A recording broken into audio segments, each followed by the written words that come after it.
Shalom, mes bien-aimés. Soyez bénis. Ce matin, je vous aime au nom de Jésus. Nous parlons du livre de Jacques, chapitre 5, au verset 19 à 20. Le thème qui nous a été donné, c'est « Ramener à la vérité celui qui s'est égaré ». Ramener à la vérité celui qui s'est égaré. Et souvent, nous nous égarons. S'égarer ici veut dire quoi? Cela veut dire s'éloigner de la vérité, sortir en dehors de la vérité. Donc, quand un être humain, surtout croyant, s'éloigne de la vérité, c'est que il s'est égaré. Et même lorsqu'il est un non-croyant, lorsqu'il ne connaît pas la vérité, il est donc un égaré. On peut aussi l'appeler un perdu. Un perdu. Souvent, la Bible essaye de décrire ces choses. Le perdu, c'est celui qui est le non-croyant. Et l'égaré, c'est celui qui croit, mais qui n'est pas dans la vérité. Voilà. Donc, on parle donc de ça ce matin. Et la Bible nous dit que dans Jacques, je ne vais pas faire la lecture parce que quand je fais la lecture, la vidéo devient un peu longue, mais normalement, il faut que je fasse la lecture. C'est pourquoi je vais essayer un peu d'aller sur le livre de Jacques. Où est-il? Où est-il, Jacques? Il est là. 5, verset 19 à 20. Verset 19 à 20. Voilà, que nous dit la parole de Dieu? La parole de Dieu nous dit, « Mes frères et sœurs, si l'un de vous s'est éloigné de la vérité et qu'un autre l'y ramène, sachez que celui qui ramène un pécheur du chemin où il s'était égaré, le sauve de la mort et apporte le pardon d'un grand nombre de péchés. » Apporte le pardon d'un grand nombre de péchés. Donc, bien-aimés, apporter le pardon d'un grand nombre de péchés dans la vie d'une personne, c'est une bonne chose. C'est tellement positif. Quand tu poses un tel acte, tu as agi comme le Seigneur Jésus le faisait ou l'a fait. Parce que Jésus est monté sur la croix. Pourquoi? Jésus est monté sur la croix pour sauver un bon nombre de personnes du péché. Toi aussi, lorsque tu œuvres pour ramener celui qui s'est égaré, celui qui s'est éloigné de Dieu, qui s'est éloigné de la vérité et qui est retourné dans le monde pratiquer le péché ou qui pratique un péché dont il ne veut pas abandonner ou dont il ne connaît pas comment le quitter, si tu le ramènes à la vérité, tu as permis en sorte que vraiment son âme soit sauvée, que un nombre de péchés qu'il pratique soit pardonné. Donc tu l'épargnes de la mort. C'est un acte vraiment agréable que nous, en tant que chrétiens, nous devons pratiquer pour nos semblables. Donc ici, à ramener une personne à la vérité, cela consiste à le pousser à la repentance. Ce n'est que ça. Il faut que tu le pousses à la repentance. Et il y a des méthodes qui permettent de pousser un pécheur à la repentance. La repentance qui veut dire quoi? Je vais vous expliquer ce que veut dire la repentance. Proverbe chapitre 28, verset 13 nous dit ceci. « Si un homme avoue ses péchés, les confesse, il obtiendra la miséricorde de Dieu. Mais si un homme dissimule ses péchés, il n'obtiendra pas le pardon ni la miséricorde. Il n'obtiendra pas la miséricorde de Dieu. » Donc ici, la repentance, c'est quoi?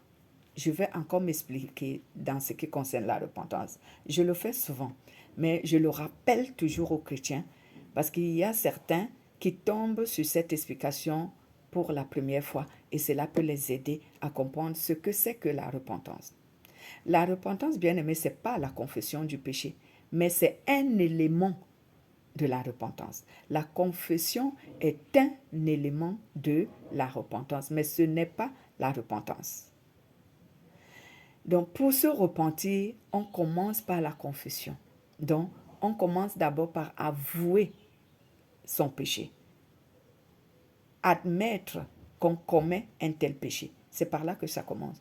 Et beaucoup de gens ne reçoivent pas le pardon de Dieu parce qu'ils n'admettent pas leur péché devant Dieu, ni devant les hommes. Ils n'admettent pas qu'ils commettent un tel péché. Ils sont toujours à la défensive, en train de se défendre. Je ne pratique pas ce péché. Non, vous vous trompez sur moi. Ah, examine-toi, bien-aimé. Moi, j'ai toujours conseillé les méthodes que moi j'ai utilisées pour arriver là où je suis aujourd'hui. Est-ce que je suis meilleure que vous? Non, non, non, non, non, non. Pas du tout, c'est pas ce que je veux dire. Mais Dieu m'a fait la grâce de connaître certains mécanismes, comment ils fonctionnent et quelle est sa parole pour que je puisse au moins avoir plus de connaissances que certains. Donc, moi, chaque fois qu'on me reprochait un péché, au lieu de dire aussitôt non, non, non, non, non, moi, je ne fais pas ça, et je m'examine. Vraiment, je m'examine pour voir, peut-être que cela m'a échappé, peut-être que je pratique ou que je me soumets à ce péché régulièrement sans m'en rendre compte. Alors, je m'examine. Et si je me rends compte que la personne avait raison, je me repens et je vais vers lui et dis, mon frère, tu m'as sauvé, ma soeur, tu m'as sauvé. Merci. Si je me rends compte que ce n'est pas le cas, il s'est trompé, ou il l'a dit juste pour essayer de me déstabiliser, alors, pour ne pas l'offenser, quelquefois, je n'irai pas lui dire que ce que tu as dit était faux. Je me tairai, parce que ça ne vaut la peine. Mais si je vois l'attitude de cette personne, qu'elle est diabolique, et qu'elle l'a dit pour me déstabiliser, alors j'irai lui dire que tu t'es trompé sur moi. Ce que tu as dit n'était pas vrai, parce que je me suis examiné. Le Saint-Esprit ne me ment pas. Si j'étais dans le péché, les prières autant pour moi que le Saint-Esprit dévoile beaucoup. C'est lorsque tu lui dis, Seigneur, montre-moi ma faute. Fais-moi connaître mes erreurs. Fais-moi connaître mon comportement que tu désapprouves. Le Saint-Esprit n'attend même pas des heures. Il va te montrer ce que tu es, les péchés ou les défauts ou les erreurs que tu commets. Mais s'il ne te fait pas voir, soit peut-être parce que tu t'aveugles toi-même dans ton cœur et que tu ne veux pas voir, soit parce que vraiment, ces péchés, tu ne les fais pas. Et tu me diras, mais enseigne-moi comment est-ce que je m'aveugle dans mon cœur et que je ne veux pas voir.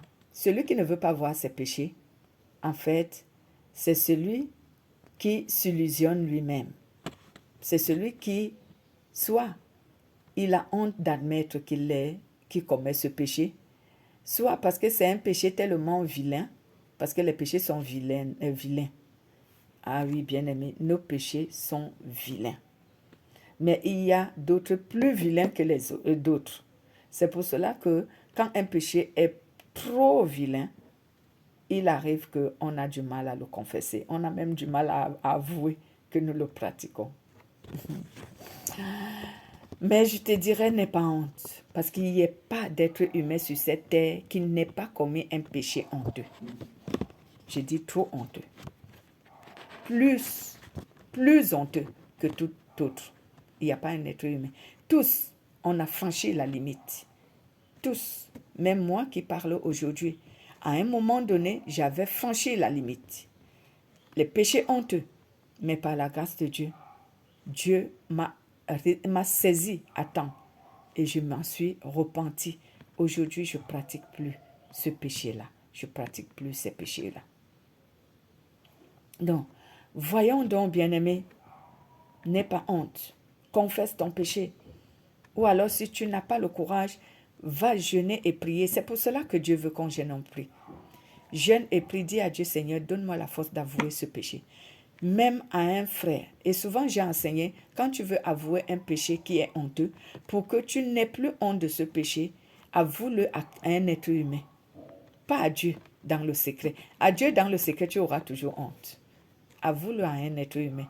Cherche dans ton département, je veux dire dans ton assemblée, dans ta communauté, quelqu'un que tu sais que cette personne a vraiment un cœur pur. Quelqu'un que tu sais que c'est quelqu'un qui ne te calomniera pas parce qu'il aura écouté ton péché. Il ne te calomniera pas. Il le gardera et il t'aidera à prier pour que tu deviennes le vainqueur de ce péché. Cherche ce genre de personne dans l'église et confesse-lui ton péché.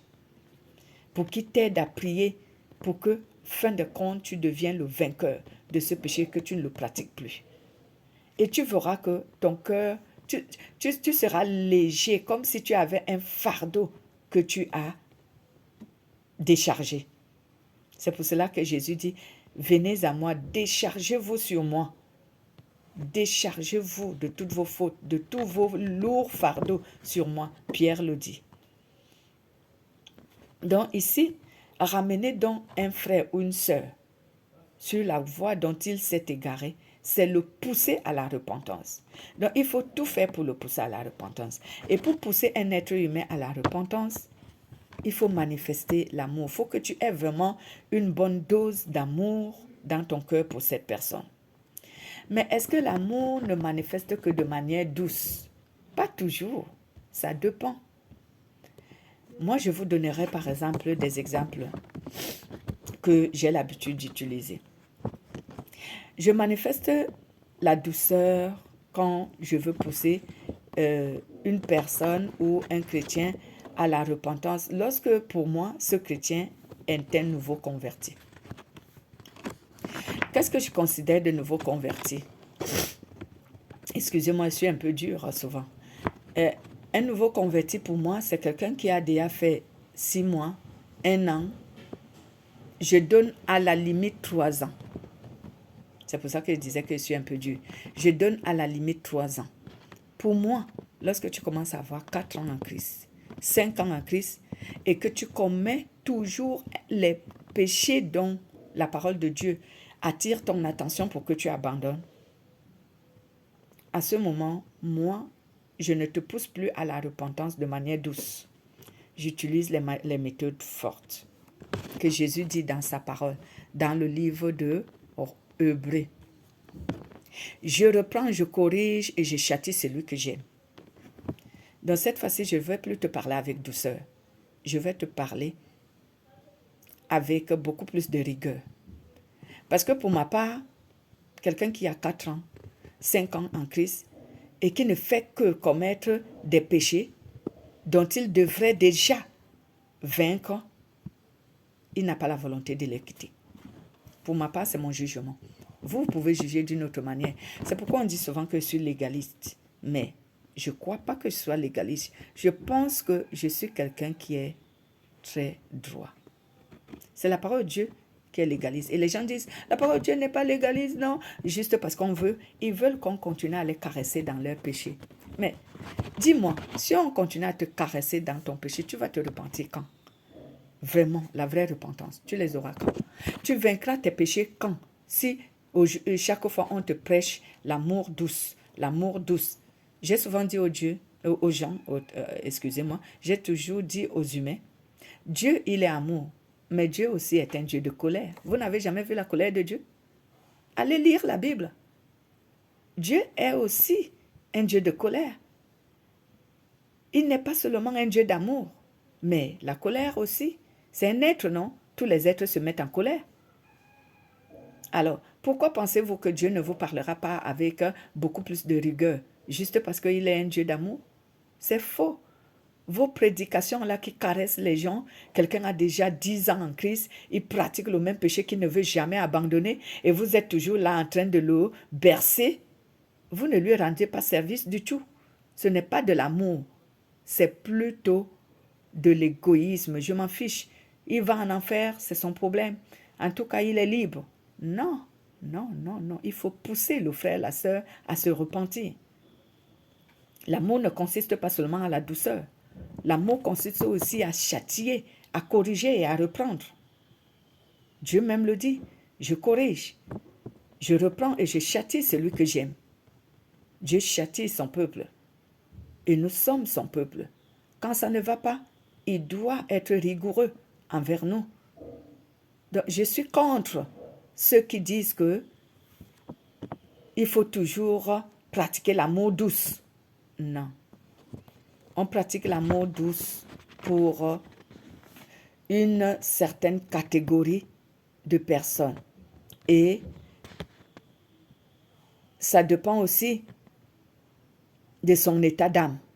Parce que tu ne me diras pas, bien-aimé, que quelqu'un qui a 5 ans en Christ, qui ne fait que commettre les péchés dont la parole de Dieu l'interpelle à arrêter, tu ne me diras pas qu'il a un bon état d'âme? Non, il n'a pas un bon état d'âme parce que dans sa volonté humaine, il ne veut pas abandonner ses péchés, il ne veut pas les quitter. Donc, son état d'âme n'est pas pur.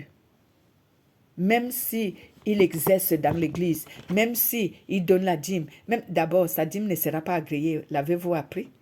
Que si tu donnes à Dieu les sacrifices, les offrandes,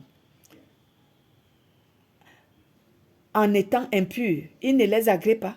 Vous n'avez pas compris ça?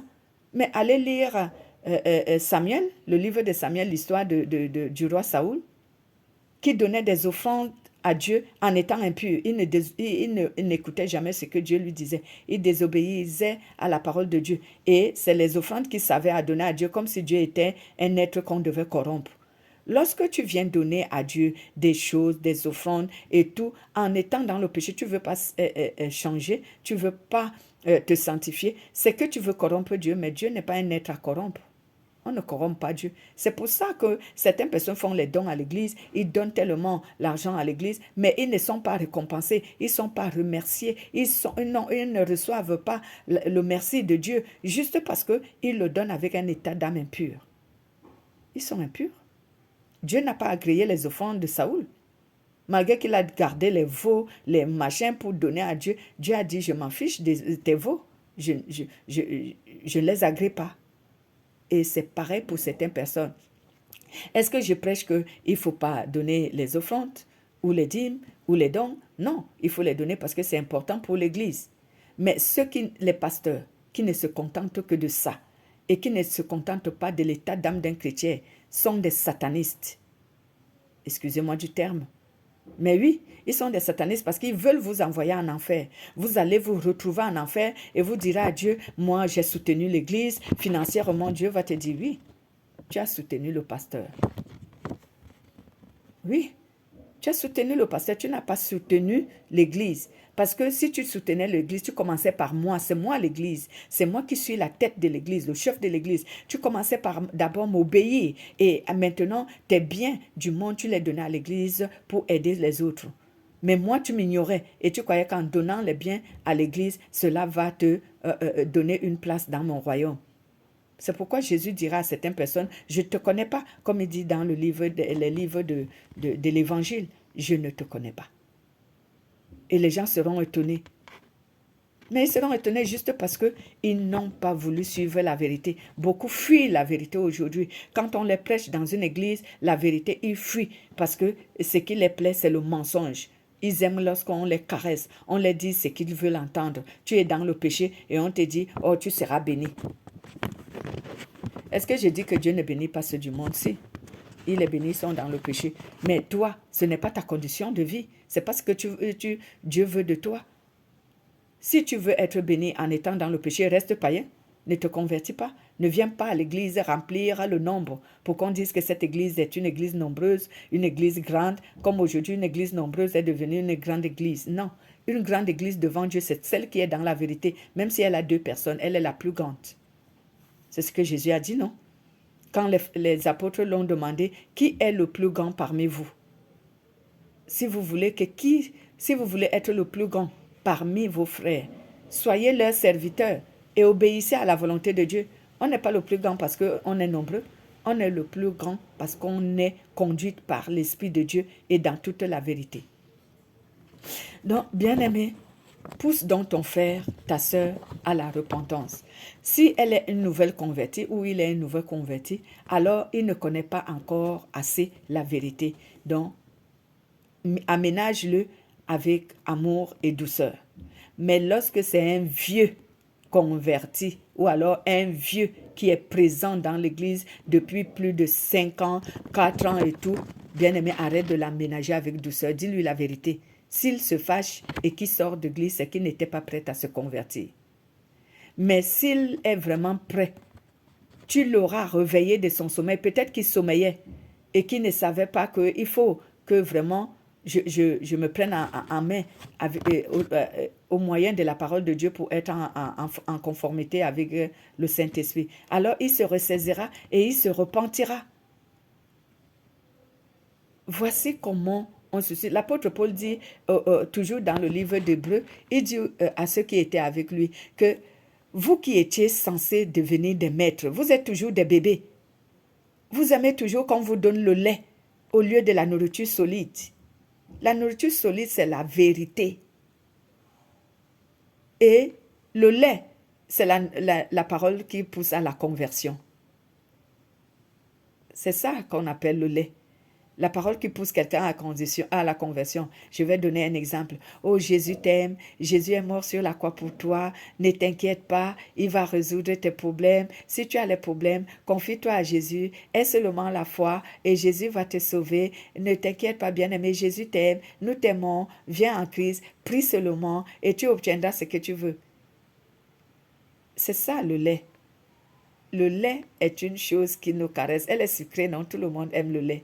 Enfant comme vieillard, tout le monde aime le lait. Adulte comme enfant, tout le monde aime le lait. Le lait est agréable. Oui, mais la nourriture solide, certains ne peuvent pas le manger. Parce que quelquefois, elle est aigre. Et quelquefois, elle est très chaude.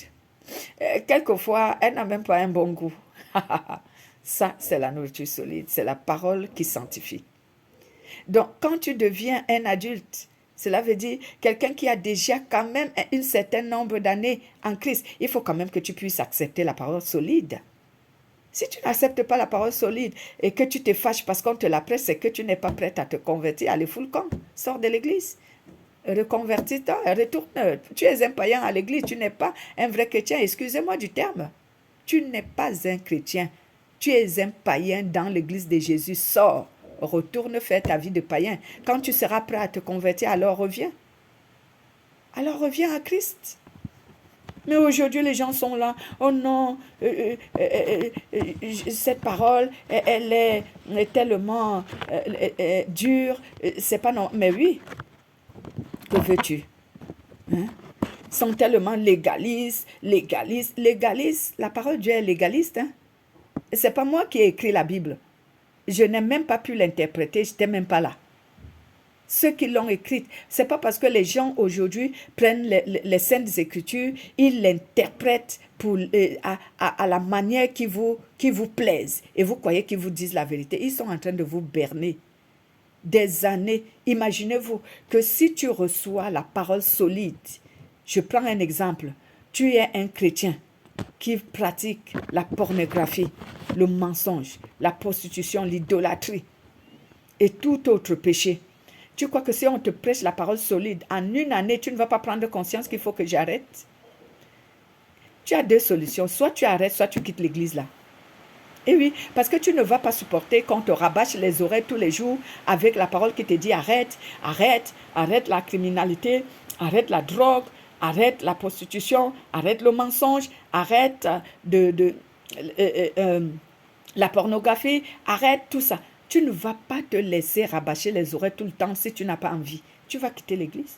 Mais pour celui qui veut, qui est venu vraiment pour se convertir et avoir une relation avec Dieu, c'est sûr que tu vas arrêter. Parce que tout le temps on te le dit, tu auras assez d'écouter cela, tu vas arrêter. Mais je vois des chrétiens qui, ils ont même le toupet de dire, j'ai 10 ans en Christ, j'ai 6 ans en Christ, mais ils sont toujours dans les mêmes péchés qu'ils pratiquaient lorsqu'ils étaient païens. Et tu n'es pas chrétien. Tu es un vagabond à l'église de Jésus. Tu n'es pas un chrétien. Si Jésus vient aujourd'hui, tu vas rester. Et je vous assure qu'il arrive bientôt. Parce que bientôt, tout Israël va se convertir. Et si tout Israël se convertit, c'est déjà la fin. Donc, bien-aimé, pousse ton frère, pousse ta sœur à la repentance. Utilise la méthode que tu veux. Mais je te conseille de ne pas être ceux qui caressent les péchés. Sinon, toi-même, en caressant les péchés, en caressant celui qui pratique les péchés, toi-même tu deviendras pécheur devant Dieu. Parce que tu n'as pas voulu dire la vérité. la Bible déclare dans le livre de Jacques que si tu connais la vérité et que tu ne la mets pas en pratique, c'est que tu pèches contre Dieu. Si tu es un prédicateur de la parole de Dieu et que tu connais la vérité, si tu ne dis pas la vérité à ceux dont tu prêches, c'est que toi-même tu es en train de commettre un péché en étant tout le temps devant eux pour les mentir, pour les caresser. C'était là ce que Jacques voulait nous enseigner aujourd'hui sur le chapitre 5, verset 19 à 20. Donc, si tu réussis, bien-aimé, à pousser ton frère à abandonner le péché et à se repentir, alors tu l'as sauvé de la mort. C'est ce que la Bible dit, tu l'as sauvé d'une multitude de péchés. Donc, l'amour sauve d'une multitude de péchés. Et je vous ai montré les deux manifestations de l'amour. Il ne suffit pas seulement d'être doux, mais il faut aussi quelquefois être rigoureux.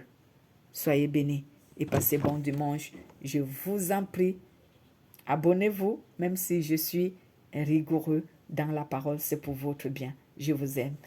Bonne soirée et bonne semaine à vous.